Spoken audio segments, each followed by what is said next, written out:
Hello students and welcome back. In this lecture we will discuss our next practice set number 5. जैसे कि हम जानते हैं अभी तक हमने जो है हमारे 4 प्रैक्टिस सेट कर लिए जो कि हमारे लिए एसएससी जीडी के लिए मोस्ट इम्पोर्टेंट होने वाले हैं और इस लेक्चर में अगेन हम फिर से 20 क्वेश्चंस करने वाले हैं जो कि हमारे लिए हमारे अपकमिंग एग्जाम के लिए इम्पोर्टेंट है। चलिए आगे बढ़ते हैं। अब हमारा सबसे पहला जो क्वेश्चन है वो आपको दिख रहा है, मैं रीड कर देता हूं। Who among the following lead the green revolution in India. अब क्वेश्चन बेसिकली पूछ रहा है कि ग्रीन रेवोल्यूशन जो इंडिया में स्टार्ट हुआ था उसे किसने लीड किया था, तो इसका आंसर होने वाला है एम.एस. स्वामीनाथन। अब ये क्वेश्चन आपको थोड़ा सा चेंज भी हो सकता है। ये क्वेश्चन आपको ये पूछ लेगा कि जो ग्रीन रेवोल्यूशन था वो बेसिकली किससे रिलेटेड था, तो वो हमारा फूड प्रोडक्शन से रिलेटेड था। अब उसके बाद एक क्वेश्चन ये भी बन सकता है कि ग्रीन रेवोल्यूशन इंडिया में कब स्टार्ट हुआ था। 1967 में ग्रीन रेवोल्यूशन स्टार्ट हुआ था। अब उसके बाद अगर मैं आगे बात करूं, जो ग्रीन रेवोल्यूशन था उसके क्या क्या कैरेक्टरिस्टिक्स थी, तो ये भी आपको पता होना चाहिए। जैसे कि हम जानते हैं ग्रीन रेवोल्यूशन जैसे ही इंडिया में इंट्रोड्यूस हुआ उसके बाद जो है फूड प्रोडक्शन इंडिया में इंक्रीज हो गई और जो नए नए शीट्स थे, अच्छे टाइप्स के शीट्स थे वो इंट्रोड्यूस हुए। इवन अच्छी जो टेक्नोलॉजी जो थी वो इंट्रोड्यूस हुई। तो ये सारे ही हमारे लिए इंपॉर्टेंट है। चलिए नेक्स्ट क्वेश्चन की तरफ बढ़ते हैं।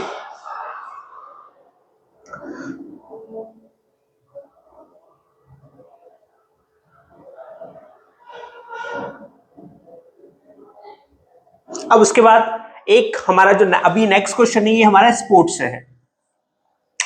How many points should a freestyle wrestler have against his opponent to declare the match over? It means कितने पॉइंट्स जो है एक रेसलर को चाहिए होते हैं अगर उसको अपने अपोनेंट को जो है एलिमिनेट करना होता है। अब यहाँ पर आपको चारों ऑप्शन दिए हुए हैं और इसका आंसर मुझे आप कमेंट सेक्शन में बताएंगे। अब उसके बाद जो रेसलर्स होते हैं, थोड़ा सा इसको देख लेते हैं। जो रेसलर्स होते हैं बेसिकली वो फाइट कहां पर करते हैं, ये क्वेश्चंस भी आपको पूछा जा सकता है। तो बेसिकली कहां पर फाइट करते हैं, रिंग में। ठीक है, ये आपको याद रखना है। चलिए आगे बढ़ते हैं नेक्स्ट क्वेश्चन की तरफ।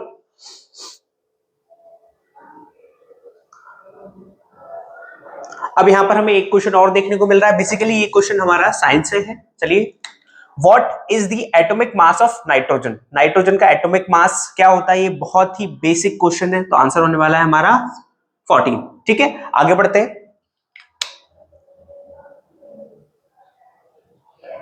चलिए, अब जैसे कि हम जानते हैं एसएससी जीडी में डांस से भी क्वेश्चंस पूछे जाते हैं। चलिए आगे देख लेते हैं। Sattriya dance of Assam is inspired by, जो सातारिया डांस है असम का वो किससे इंस्पायर्ड है। अब आगे बढ़ने से पहले असम का एक और फेमस डांस है जिसका नाम है बिहू, जो कि बेसिकली कब सेलिब्रेट होता है, मंथ ऑफ जनवरी में। अभी मैं आपको बताता हूं।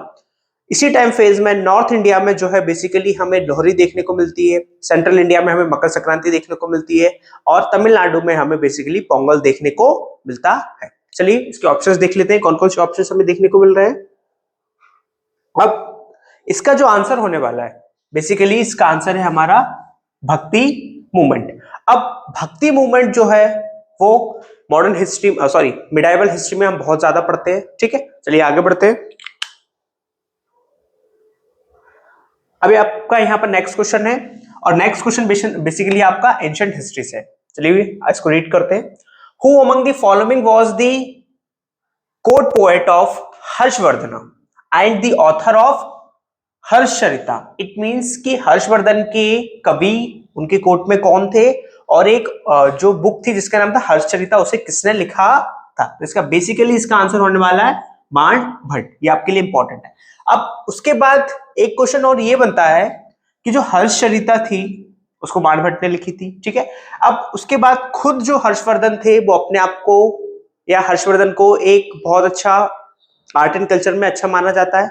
तो वो कौन कौन सी चीजें हैं जो इन्होंने खुद लिखी थी, एक तरीके से इनकी ऑटोबायोग्राफी कह सकते हैं या इन्होंने खुद लिखा था। तो जैसे रत्नावली हो गई, ठीक है, और रत्नावली बेसिकली ये 3 लिखी थी बट एक का हमने अभी नाम मेंशन कर दिया जिसका नाम है रत्नावली। अब आपके एसएससी में क्वेश्चन ये पूछा जाता है कि जो रत्नावली थी उसका जॉनर हमें क्या देखने को मिलता है, जिसका जॉनर हमें देखने को मिलता है रोमांटिक। क्या देखने को मिलता है बेटा? रोमांटिक। और ये आपके एसएससी के लिए बहुत ही ज्यादा इंपॉर्टेंट है। चलिए आगे बढ़ते हैं नेक्स्ट क्वेश्चन की तरफ। अब नेक्स्ट क्वेश्चन हमारा बेसिकली बेटा हमें कहां से देखने को मिल रहा है? हमारे पॉलिटी से। अब which article of the Indian constitution states that India shall be a union of state?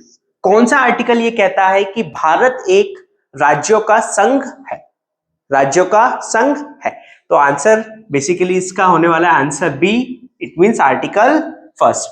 अब आप मुझे बताइए ये आर्टिकल हमारा फर्स्ट किसमें आता है? पार्ट ए, जो किसके बारे में बात करता है? Union and states. ठीक है, आगे बढ़ते हैं।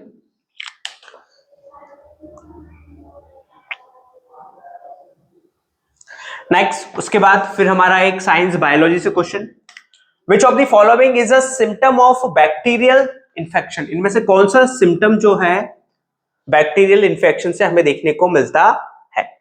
जैसे अब देखिए फ्रैक्चर तो हो नहीं सकता है, ठीक है, हार्ट फेलियर, और इसका जो अगर एक और ऑप्शन उसको भी देख लेते हैं, हार्ट अटैक, या इसका जो एप्रोप्रिएट आंसर होगा वो होगा बेसिकली बेटा हमारा फीवर। ठीक है, आगे बढ़ते हैं।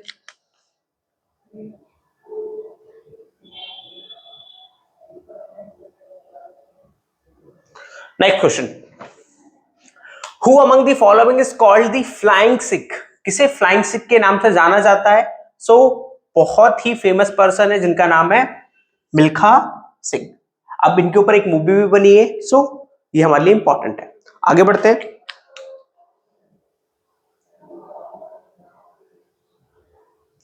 उसके बाद नेक्स्ट क्वेश्चन हमारा सेंसस से, according to census 2011 which state of India has the lowest female literacy rate? सबसे कम फीमेल लिटरेसी रेट हमें कहां पर देखने को मिलती है? तो आंसर है राजस्थान। और अभी रिसेंटली राजस्थान क्यों न्यूज में था? बेसिकली अरावली रेंज को लेके अभी राजस्थान बहुत ही ज्यादा अभी न्यूज में हमें देखने को मिला है। चलिए आगे बढ़ते हैं।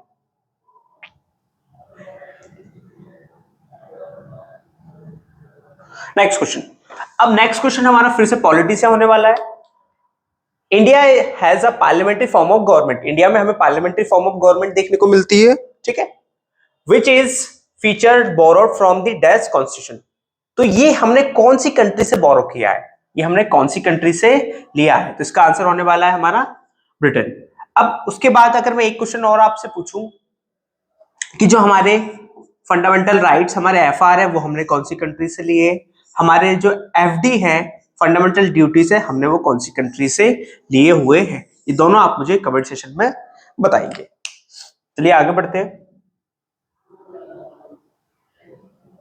उसके बाद एक आपका केमिस्ट्री से क्वेश्चन, ठीक है, what is the chemical formula of propane? Propane का बेसिकली केमिकल फॉर्मूला क्या होगा? ठीक है, आगे बढ़ते हैं। ठीक है, तो इसका आंसर बेसिकली हमारा ए वाला होना चाहिए। ठीक है, आगे बढ़ते हैं। उसके बाद नेक्स्ट क्वेश्चन, अब ये क्वेश्चन आपके लिए मोस्ट इंपॉर्टेंट होने वाला है। ठीक है, देखते हैं इसको।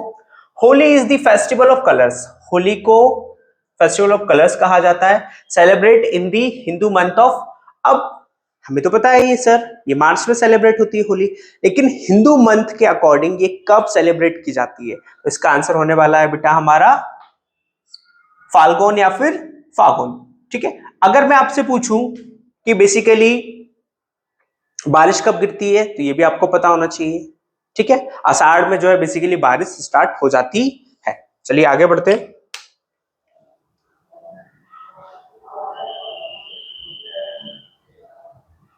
चलिए उसके बाद, Savitribai together with her husband Jyotirao Phule founded one of the India's first girls school in Pune at Bhidewada in. कब हुआ था? तो बेटा इसका आंसर होने वाला है, चलिए लास्ट ऑप्शन देख लेते हैं। आंसर इसका होने वाला है हमारा, ठीक है, इसका आंसर होने वाला है हमारा आंसर ए। अब उसके बाद ज्योति ज्योतिराव फूले के ऊपर इन्होंने एक बड़ी एक फेमस किताब लिखी जिसका नाम है गुलामगिरी। क्या नाम है बेटा? गुलामगिरी। काफी ज्यादा न्यूज में रही है ये किताब और काफी ज्यादा इंपॉर्टेंट है। ठीक है, अब जो सावित्री बाई थी उनका क्या कंट्रीब्यूशन रहा था ये भी हमारे लिए इंपॉर्टेंट है। ठीक है, कंट्रीब्यूशन रहा है। अब एक चीज और हमारे लिए इंपॉर्टेंट है,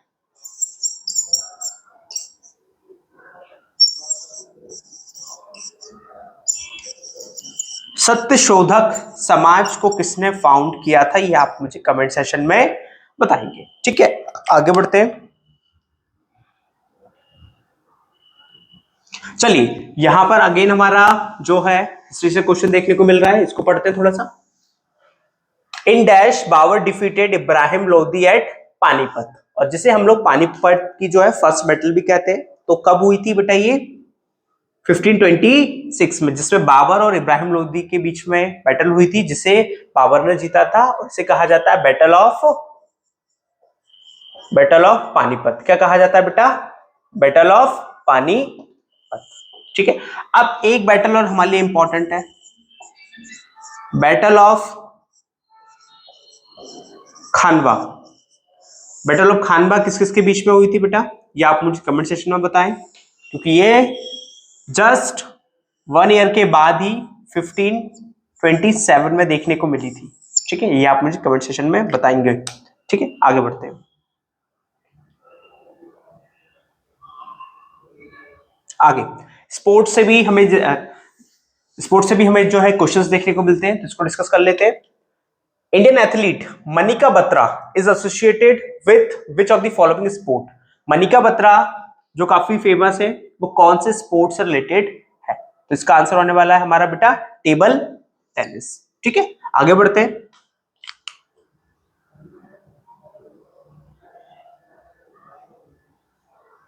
चलिए यहां पर अगेन हमें साइंस से एक और क्वेश्चन देखने को मिल रहा है। Identify the structural formula for magnesium hydroxide. तो इनमें से कौन सा जो फॉर्मूला है मैग्नीशियम हाइड्रोक्साइड के लिए है? तो आंसर होने वाला है हमारा आंसर डी। ठीक है, आगे बढ़ते हैं नेक्स्ट। अब यहां से अगेन हमारे लिए जो है स्टैटिक जीके से क्वेश्चन देखने को मिल रहा है। Indian Olympic association was established in which of the following years. जो इंडियन ओलंपिक एसोसिएशन उसको कब फॉर्म किया गया था? तो आंसर होने वाला बेटा 1927। ठीक है, आगे बढ़ते हैं। नेक्स्ट क्वेश्चन, नृत्य शास्त्र the earliest text dealing with performing art dance and music was compiled by which says. इसको कौन से सेज ने जो है बेसिकली कंपाइल किया था, जिनका नाम था भारत। क्या नाम था बेटा इनका? इनका नाम था भारत। चलिए आगे बढ़ते हैं। अब ये हमारा जियोग्राफी से क्वेश्चन काफी ज्यादा इंपॉर्टेंट होने वाला है। चलिए, which are the two wettest places on the earth that receive more than 1080 centimeter of rainfall in a year। मतलब वो जगह जहां पर 1000 से ज्यादा साल भर बारिश देखने को मिलती है हमें, तो बेसिकली उसका आंसर होने वाला है हमारा चेरापूंजी एंड माउंटेन राम। अब ये जो नाम है माउंटेन राम, ये हमें कौन से स्टेट में देखने को मिलता है बेटा? तो इसका आंसर होने वाला है हमारा मेघालय। ठीक है, मेघालय में। और वो कौन सा इंस्ट्रूमेंट है जिससे कि हम रेनफॉल को मेजर करते हैं? तो जिसका नाम है रेन गेज। क्या नाम है बेटा? Rain gauge. चलिए आगे बढ़ते हैं। आगे अगेन हमको जो है एक और क्वेश्चन हमें पॉलिटी से देखने को मिल रहा है, जो कि हमारे लिए मोस्ट इंपॉर्टेंट होने वाला है। Which directive principle advocates the organisation of village panchayat for self government. मतलब वो कौन सा डीपीएसपी है जो इस बात के लिए और इम्फेसिस करता है कि सेल्फ गवर्नमेंट होनी चाहिए, स्पेशली जिसके हम पंचायत की बात करते हैं रूरल एरियाज में। तो इसका आंसर होने वाला है बेटा आर्टिकल 40। अब मुझे एक बात बताइए, सबसे पहले वो कौन सा एंशिएंट डायनेस्टी है जहां पर हमें पंचायती राज सिस्टम देखने को मिलता था? उसका आंसर होने वाला है चोल या फिर चोला डायनेस्टी। ठीक है, ये हमारे लिए इंपॉर्टेंट होने वाला है। अब इसके साथ साथ वो कौन कौन सी कमीशंस थी जो कि पंचायत से रिलेटेड है, अब वो इंडियन कॉन्स्टिट्यूशन में कौन कौन से आर्टिकल्स है जो पंचायत से रिलेटेड है, ये भी हमारे लिए इंपॉर्टेंट है। चलिए आगे बढ़ते हैं।